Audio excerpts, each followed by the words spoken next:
The sun was shining bright that Thursday afternoon as 17-year-old Jasmine walked out of her high school building. Her backpack felt extra heavy today, loaded with textbooks for the weekend study session she had planned with her friends. Jasmine was known around school as the girl who always raised her hand first in AP government class, the one who led the debate team to nationals last year, and the student who somehow managed to balance perfect grades with being genuinely kind to everyone she met. What most of her classmates didn't know was that Jasmine's deep understanding of government came from dinner table conversations with her father, the current U.S. Attorney General. It wasn't something she advertised. In fact, she worked extra hard to be known for her own achievements rather than her father's position. She had watched him rise through the ranks of the Justice Department over the years, and while she was incredibly proud, she also valued her own identity. "Hey Jazz, wait up," called her best friend Tanya, jogging to catch up with her at the school steps. Behind Tanya came Deshawn and Zoe, the rest of their tight-knit study group. The four of them had been friends since middle school, bonded by their shared love of learning and plans to attend college together after graduation next year. "We still on for studying at Golden Cup Cafe?" Deshawn asked, adjusting his glasses. He was the math genius of the group, already accepted to 3 Ivy League schools with scholarship offers. "Definitely," Jasmine replied, pulling out her car keys. "My dad's working late in DC again, and Mom said it's fine as long as I'm home by dinner." The group piled into Jasmine's second-hand Toyota, a sweet 16 present that she had chosen specifically because it didn't scream, "My dad is important." It was important to her to live as normal a life as possible. The drive to the cafe took them through downtown, past the courthouse where just last month, Jasmine had watched her father give a speech about justice reform. She remembered how passionate he had sounded when he talked about creating a system that worked fairly for everyone, regardless of who they were or where they came from. "Earth to Jasmine," Zoe said, waving a hand in front of her face.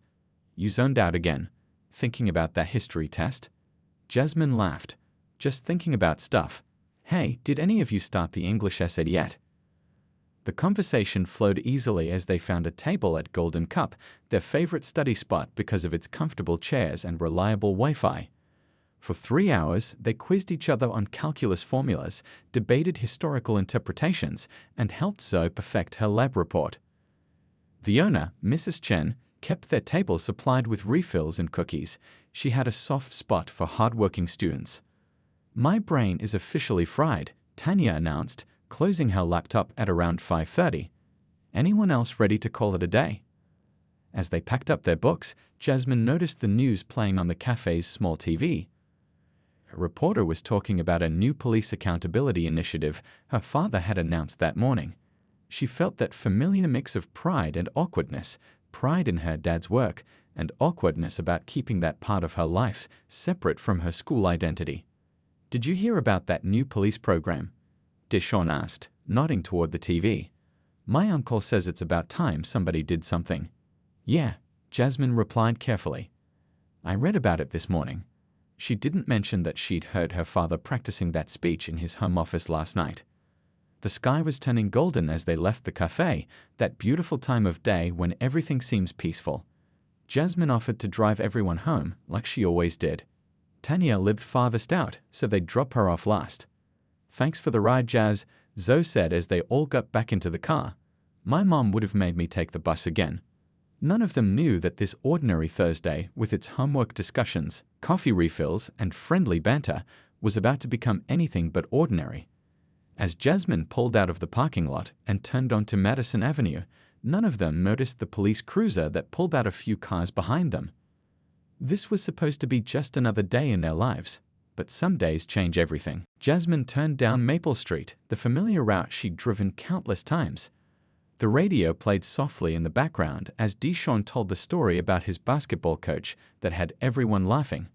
It was just after 6 p.m., and the evening light painted long shadows across the road. "Is that cop following us?" Zoe suddenly asked, turning in her seat to look out the back window. Jasmine checked her rearview mirror and noticed the police cruiser that had been behind them for the last few blocks. She felt that familiar tightness in her chest, the same feeling she got whenever she saw police around, even though she'd done nothing wrong.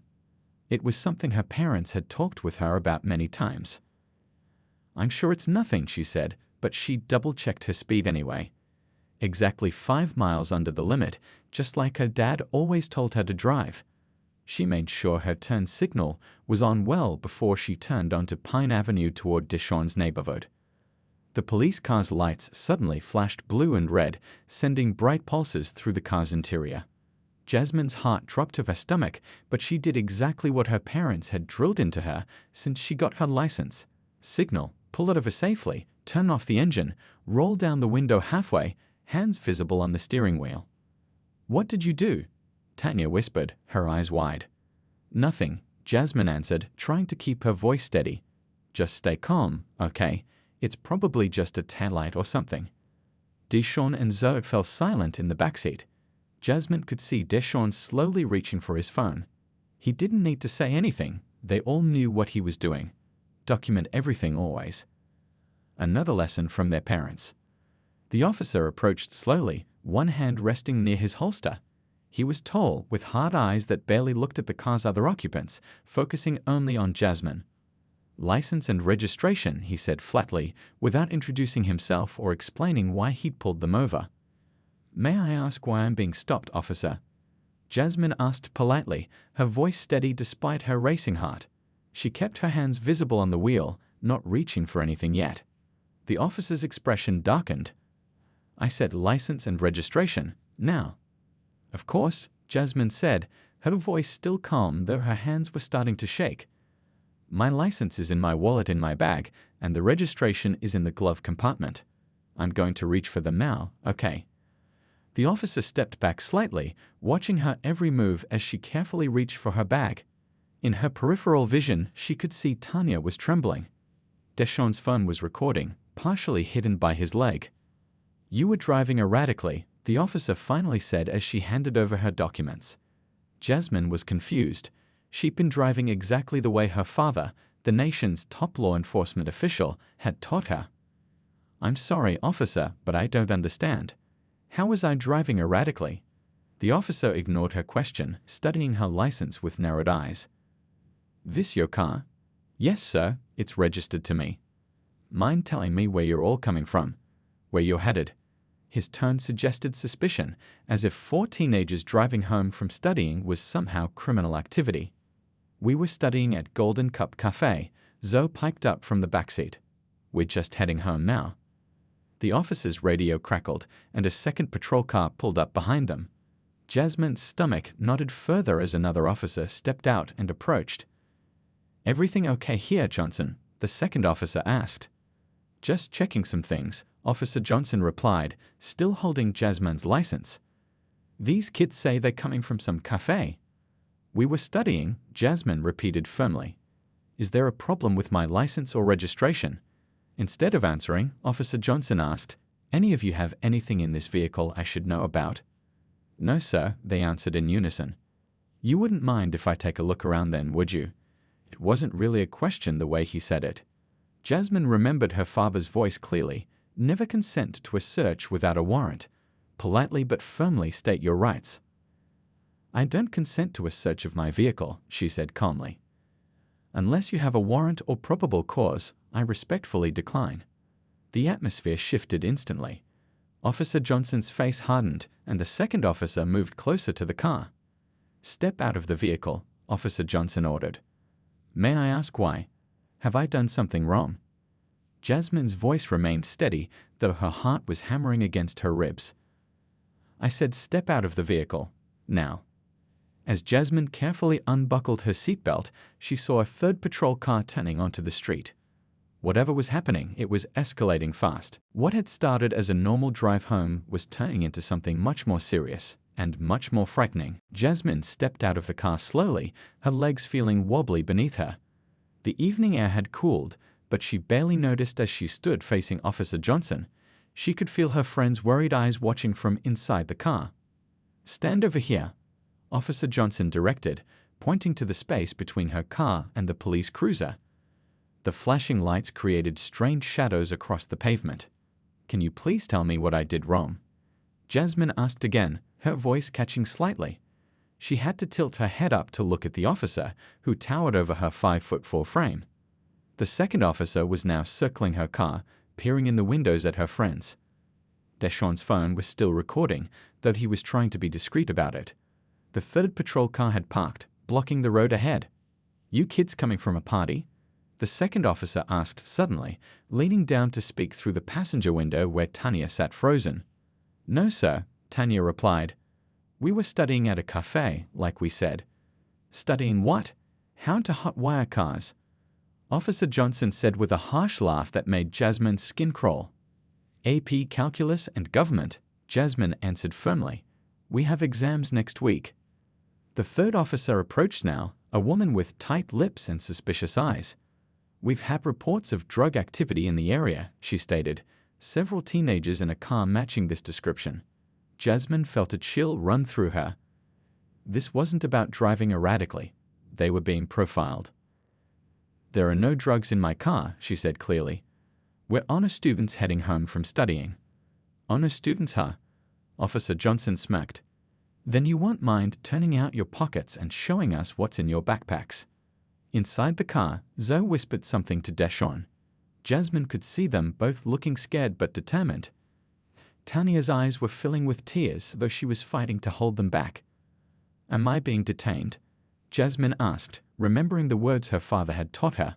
"Or am I free to go?" The officers exchanged glances. "You're being detained while we investigate," the female officer said coldly. "Now, empty your pockets." Jasmine's throat felt tight, but she kept her voice level. "I don't consent to a search. I've done nothing wrong, and you haven't told me what law I've broken." "Listen, little Miss Lawyer," Officer Johnson stepped closer, his voice dropping to a threatening tone.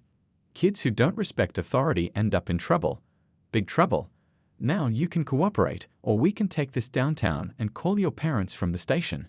Your choice." Jasmine felt a flicker of anger cutting through her fear. This was exactly what her father fought against every day in his work. The injustice of it made her hands curl into fists, though she kept them visible at her sides. "Officer, I understand you're doing your job," she tried again. "But I know my rights. If you're detaining me, I'd like to know the specific reason. If you're arresting me, I'd like to know the charge." The female officer moved toward the car. "Step out of the vehicle," she ordered the other teenagers. "All of you, now." Deshawn carefully slipped his phone into his pocket before opening the door. Tanya was openly crying now. Zoe's face was a mask of controlled fury. As her friends lined up beside her on the sidewalk, Jasmine felt responsible for them all. This was her car. These were her friends, and she knew what was happening was wrong. "Sir," Deshawn began, his voice surprisingly steady, "we're recording this interaction for everyone's safety." Officer Johnson's face darkened. "Hand over that phone." "That's my property," Deshawn replied. "I don't have to give you my phone without a warrant." The situation was spiraling. The female officer was now calling for backup on her radio. Officer Johnson looked like he was about to explode with anger. The second officer had started pulling backpacks from Jasmine's car without permission. "Hey, you can't do that," Zoe protested, taking half a step forward before Jasmine gently pulled her back. Time seemed to slow down. Jasmine could hear her heartbeat in her ears. She looked at her terrified friends, at the officers overstepping their authority, at the growing number of neighbors peering out from behind curtains at the scene unfolding on their quiet street. In that moment, Jasmine made a decision. "I'd like to make a phone call," she said, her voice surprisingly clear and calm. "I'm going to reach for my phone now." "This isn't a police station," Officer Johnson sneered. "You don't get a phone call." Jasmine looked him directly in the eye. "Actually, I do, and I think you'll want me to make this call." Something in her tone must have caught the officers off guard. The female officer nodded slightly, and Jasmine slowly reached into her pocket for her phone. Her fingers trembled slightly as she scrolled to the contact simply labeled Dad. She knew what would happen next. She knew it would change everything. But she also knew she had no choice. Jasmine hit the call button and put the phone on speaker. The phone rang twice before her father picked up. Jasmine's heart hammered in her chest as she held the phone in her slightly trembling hand. Officer Johnson stood with his arms crossed, an impatient smirk on his face. "Hey honey, everything okay?" I'm just finishing up a meeting. Her father's voice came through the speaker, warm and familiar. Jasmine took a deep breath. Dad, I'm being detained by 3 officers from the 5th precinct. They pulled me over but won't tell me why. Now they're searching my car without my permission and threatening to take us to the station. She kept her voice steady despite the adrenaline rushing through her. There was a brief pause. When her father spoke again, his tone had completely changed. It was the voice she'd heard him use on TV in courtrooms and in his office when serious matters arose. "Who is the officer in charge there?" he asked calmly. Officer Johnson snorted. "Listen, kid. This is United States Attorney General Thomas Carter." Her father's voice cut through, clear and authoritative. "To whom am I speaking?" The effect was instant. Officer Johnson's smirk vanished. The female officer froze mid-step. The 3rd officer, who had been rummaging through Zoe's backpack, slowly stood up straight. "I, Officer Johnson, sir." "5th Precinct," the man stammered, his confident demeanor crumbling. "Officer Johnson, I understand you've detained my daughter and her friends without explaining the reason for the stop, refused to state whether they're being detained or are free to go, and are now searching private property without consent or a warrant. Is that correct?" The silence was deafening. Neighbors who had been watching from their windows were now standing on their porches. A few had their phones out, recording. Tanya had stopped crying, her mouth slightly open in shock. "Sir, we received reports of suspicious activity in the area," Officer Johnson began, his voice noticeably higher than before. "That's not probable cause to search a vehicle or detain 4 minors, officer," Thomas Carter replied. His voice was measured but carried unmistakable authority. "I'm going to stay on this line while my daughter puts me on video. Then I'd like to see your badge numbers, and I'd like you all to step away from the vehicle immediately." Jasmine switched the call to video, her hand steady now. Her father's face appeared on screen, dressed in a suit even at this hour, his office visible behind him. He looked directly at Officer Johnson. "Now, I'll be contacting your precinct captain directly after this call," he continued. "But first, I want to understand, what exactly led you to pull over my daughter's car?" The female officer stepped forward. "Sir, there was a report of a similar vehicle involved in." "A similar vehicle?" Thomas Carter interrupted. "Officer, my daughter drives a 2017 blue Toyota Corolla, one of the most common cars in America. Similar vehicle is not a valid reason for a stop." Deshawn and Zoe exchanged glances, a mix of relief and lingering tension on their faces. The 2nd officer had already backed away from the car, leaving Zoe's backpack on the seat. "With all due respect, sir," Officer Johnson tried again, though the respect was clearly newfound. "We have procedures we follow when—" "I'm very familiar with proper police procedure, Officer Johnson. That's my job," Thomas Carter said. "And what I'm seeing here doesn't align with those procedures. Now, please return my daughter's license and registration, provide your badge numbers to her, and allow these young people to continue on their way." A new police car pulled up, this one unmarked. A man in plain clothes stepped out, his face tense. "Captain Rivera," he introduced himself, hurrying over. "Mr. Attorney General, sir, I just received a call from the commissioner." Word traveled fast, Jasmine thought. Her father must have texted someone at the same time he was speaking to them. "Captain," her father acknowledged from the phone screen. "I'd appreciate if you'd ensure these officers properly document this stop and explain to them the constitutional issues with their actions here today." The captain nodded vigorously. "Of course, sir. I'll personally handle this." He turned to the officers. "Step back, all of you. Return their belongings immediately." Officer Johnson, now looking pale, handed Jasmine her license and registration with a shaking hand. The other officers scrambled to return the backpacks they'd been searching. "Jasmine," her father said, his voice softening slightly, "are you and your friends okay?" "We're okay, Dad," she replied, though her voice caught slightly. "Good. Get back in the car, drive your friends home safely, and then come straight home. I'll be waiting." He turned his attention back to Captain Rivera. "Captain, I expect a full report on this incident by tomorrow morning. And I want dash cam and body cam footage preserved." "Yes, sir. Right away, sir," the captain assured him. As Jasmine and her friends carefully got back into her car, the atmosphere had completely transformed. The officers who had been so intimidating moments ago now looked like scolded children. Captain Rivera was already giving them a stern talking to, using words like lawsuit and media nightmare. Jasmine started the engine with hands that were finally beginning to steady. As they pulled away, none of them spoke for a full minute. Then Tanya broke the silence. "Your dad is the Attorney General? The Attorney General? Of the whole United States?" Jasmine nodded, eyes fixed on the road. "Why didn't you tell us?" Deshawn asked, not accusingly but with genuine curiosity. Jasmine sighed. "I just wanted to be normal, you know, not be defined by what my dad does." "Well," Zoe said, letting out a long breath, "I think I speak for all of us when I say I'm really, really glad about what your dad does right now." As they drove away, Jasmine couldn't help but think about how differently things might have gone if she couldn't make that call, if her father wasn't who he was. The thought made her stomach twist with a mixture of relief and unease. The rest of the drive was quiet. Jasmine dropped off Deshawn first, then Zoe. Both gave her long hugs before they left the car. Tanya, who lived closest to Jasmine, asked if she could stay in the car until they reached Jasmine's house. "I don't think I want to be alone right now," she explained, her voice still shaky. When they pulled into Jasmine's driveway, her mother was already waiting at the door.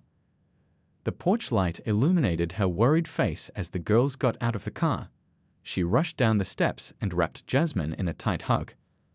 "Your father called me," she whispered, holding Jasmine's face between her hands. "Are you okay? Really okay?" Jasmine nodded, though tears were finally starting to spill down her cheeks now that she was home. The adrenaline was wearing off, leaving her feeling drained and shaky. "Mrs. Carter, can I use your bathroom?" Tanya asked quietly. "Of course, honey. And I've called your parents. They're on their way to pick you up, but they said you can stay for dinner if you want." Inside the house, Jasmine's father was pacing in the living room, still in his work suit, his phone to his ear. When he saw Jasmine, he quickly ended the call and crossed the room in 3 long strides.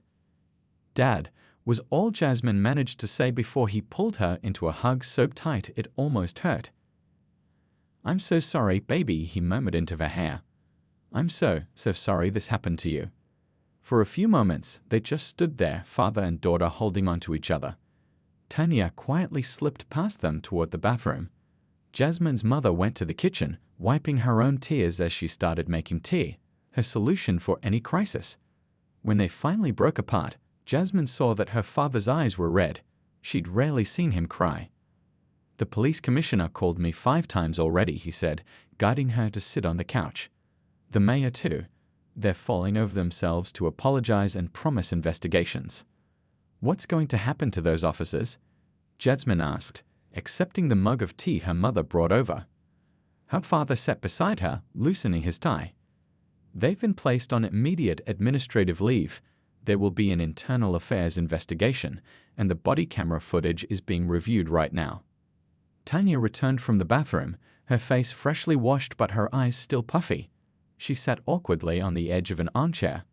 "Thank you, Mr. Carter," she said quietly. "If you hadn't answered that call—" "I'd always answer when Jasmine calls," he replied gently. "But you're right, and that's what's bothering me the most." Jasmine's mother sat down across from them. "Thomas, the news vans are already starting to park on the street. Someone must have recognized you on that video call." Jasmine felt a surge of panic. "News vans? But I don't want to be on TV. I don't want everyone at school to—" "You won't have to talk to them," her father assured her, putting a hand on her shoulder. "But Jasmine, this is going to become a news story whether we like it or not." Tanya's parents arrived then, rushing into the house after Jasmine's mother opened the door. There were more hugs, more tears, and hurried, tense conversations between the adults. "Deshawn already sent me the video he recorded," Tanya told Jasmine quietly while their parents talked. "It's pretty clear what happened. His older brother wants to put it online." Jasmine felt torn. Part of her wanted to hide from all this, to go back to being just another high school student. But another part of her kept thinking about what her father had said in the car. There would be an investigation because of who he was, because she could call the U.S. Attorney General Dad. "What about all the people who can't call somewhere important?" she asked, not really expecting an answer. Her father overheard her. He excused himself from the conversation with Tanya's parents and came back to sit beside Jasmine. "That's exactly what I've been thinking about," he said. "This situation is complicated. Because you're the Attorney General and I'm your daughter. Because it'll look bad in the news?" Jasmine asked. Her father shook his head. "No, because it's highlighted something I've been fighting against my whole career, but now it's hit home in a way I never wanted it to. Those officers behaved differently the moment they knew who I was. That's not how justice is supposed to work." Tanya's parents were getting ready to leave, thanking Jasmine's parents profusely for their help. As Tanya hugged Jasmine goodbye, she whispered, "Whatever you decide to do about this, we're with you. All of us." After they left, Jasmine sat between her parents on the couch, physically and emotionally exhausted. "We have a decision to make," her father said finally. "We can handle this privately. I can make sure those officers are disciplined, make some calls, keep your name out of it. Or?" Jasmine asked.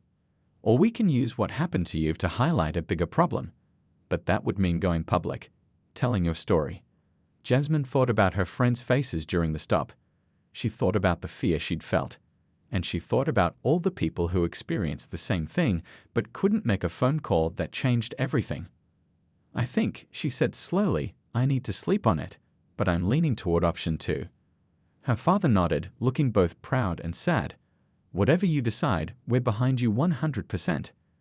As Jasmine headed upstairs to her room, her phone buzzed with text messages from friends who had already heard rumors about what happened. The news was spreading fast. By tomorrow, everyone would know. Whatever normal had been before today, it was gone now. Morning light filtered through Jasmine's curtains, waking her after a restless night. She checked her phone immediately, finding dozens of messages from classmates and friends. News had traveled fast. Too fast. Deshawn's video had already been shared hundreds of times, and local news websites were running the story with headlines like "Attorney General's daughter racially profiled by police" and "Cops back down when they learned teen's famous father." Jasmine groaned and buried her face in her pillow. Part of her wanted to stay there all day. A gentle knock on her door. "Honey," her mother's voice. "Your dad made breakfast, and we should talk about what happens next." Downstairs, the kitchen smelled like pancakes and coffee. Her father stood at the stove, still in his weekend sweatpants and t-shirt, flipping another batch. It was such a normal scene that for a moment, Jasmine could almost pretend yesterday hadn't happened. "Morning, kiddo," he said, his smile not quite reaching his eyes. The news played quietly on the small kitchen TV, muted but showing footage of their street with reporters standing out front. "They're still out there?" Jasmine asked, peering through the blinds at the news vans. "They are," her mother confirmed, pouring orange juice. "And your principal called. She says you don't have to come to school on Monday if you don't want to." Jasmine sat at the table, suddenly feeling angry. "So now I'm supposed to hide? Like I did something wrong?" Her father set a plate of pancakes in front of her and sat down.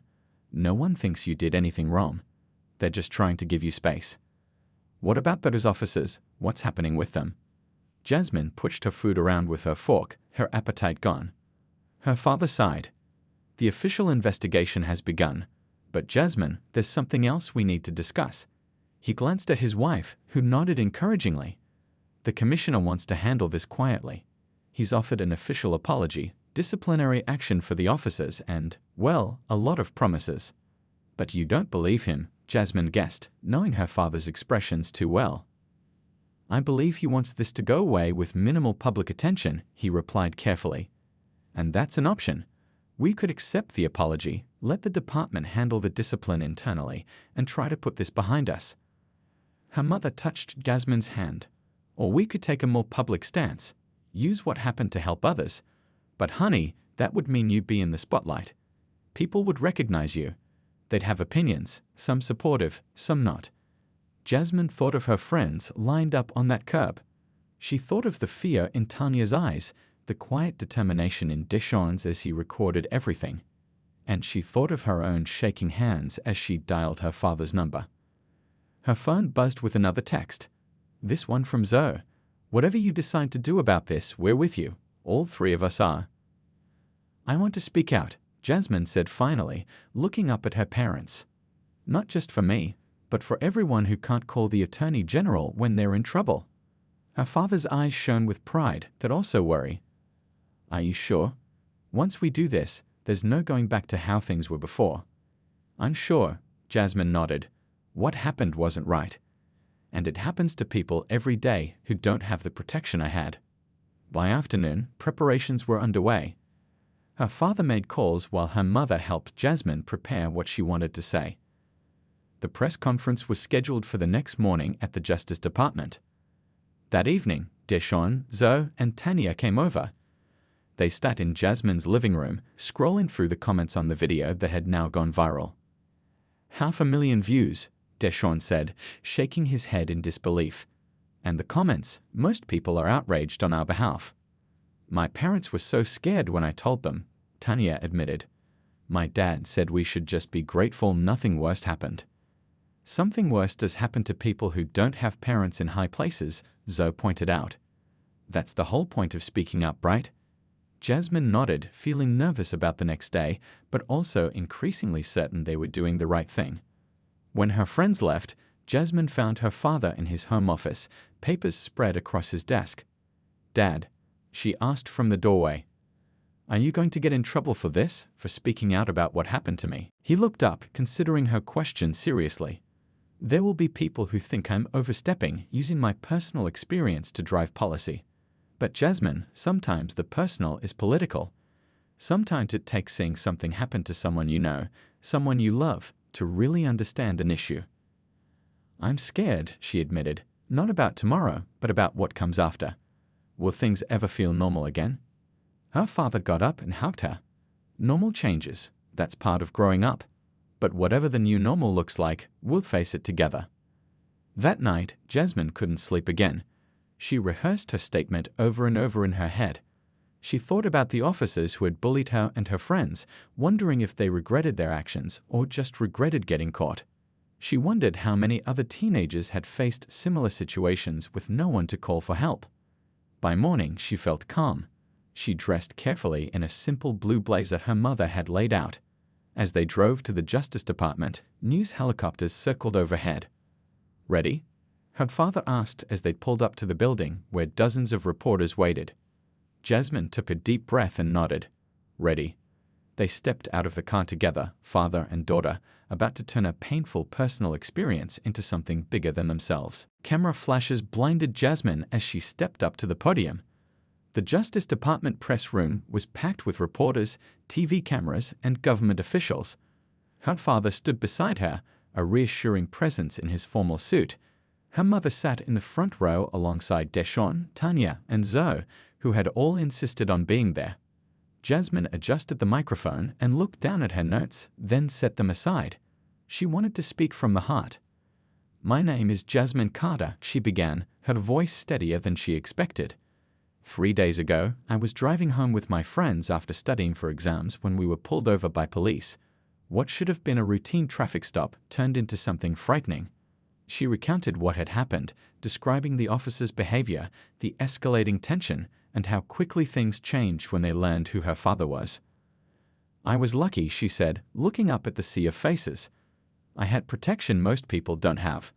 And that's why I'm standing here today, because no one should need to have the Attorney General on speed dial to be treated fairly by law enforcement. Her father stepped forward then, placing a hand on her shoulder. She could feel it trembling slightly. As Attorney General, I've fought for police reform and accountability, Thomas Carter said, his deep voice filling the room. But on Friday, this issue became deeply personal. My daughter experienced what too many young people of color face every day. The press conference lasted 20 minutes. Jasmine watched her father announce a new Justice Department initiative to address police practices nationwide. He spoke not just as a government official, but as a father who had nearly seen his child become another statistic. The Equal Justice Initiative will create direct dialogue between law enforcement and young people in communities across America, he explained. Because understanding begins with listening. What happened next surprised Jasmine. Captain Rivera, the police supervisor who had arrived at the scene that night, stepped up to the microphone. What happened to Ms. Carter and her friends was wrong, he said plainly.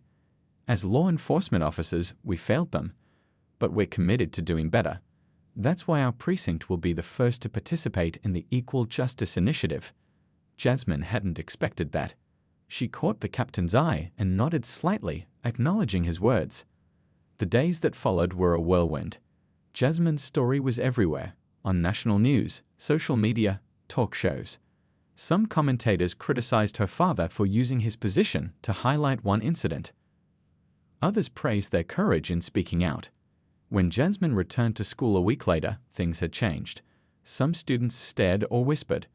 Others high-fived her in the hallway. Her teachers treated her differently, some with awkward care, others with newfound respect. "So much for being normal," Tanya said as they sat in the cafeteria, aware of the extra attention they were receiving. "Maybe this is our new normal," Deshawn suggested, pushing his glasses up. "Being part of something bigger." 2 months later, Jasmine stood nervously in the community center where the first Equal Justice Initiative meeting was taking place. Young people from across the city sat on one side of the room. Police officers, in plain clothes, not uniforms, sat on the other. Among them was Officer Johnson. He looked different out of uniform, smaller somehow, less intimidating. When he saw Jasmine, he looked away quickly. Her father had given her the option to have Johnson removed from the program. "No," she had said. "If he's willing to learn, he should be here." Jasmine stepped to the center of the room. "Thank you all for coming," she said. "I know it's not easy to be here, for any of us, but change starts with uncomfortable conversations." A young boy raised his hand immediately. "How do we know this isn't just for show? How do we know anything will really change?" It was a fair question. Jasmine looked at the officers, then back at the young people. "We don't know for sure," she answered honestly. "But not trying guarantees nothing will change, and I refuse to accept that." By the end of the 3-hour session, something had shifted. People who had entered as adversaries were talking in small groups, actually listening to each other. It wasn't perfect. There were tense moments and defensive responses, but it was a beginning. 6 months after the traffic stop, Jasmine sat in a college interview. The admissions officer smiled at her. "Your application is impressive," she said, "but I'm most interested in the Equal Justice Initiative you helped create. What made you take such a public stand after what happened to you?" Jasmine thought carefully before answering. "I realized I had a choice. I could use my privilege to protect just myself, or I could use it to try to create change for others. It wasn't really a choice at all when I thought about it that way." 1 year after the incident, Jasmine stood at a podium again, this time at a national conference on community policing. The Equal Justice Initiative had expanded to 30 cities. The data showed promising results: decreased complaints against officers in participating precincts, improved community relations, and most importantly, fewer escalated encounters between police and young people of color.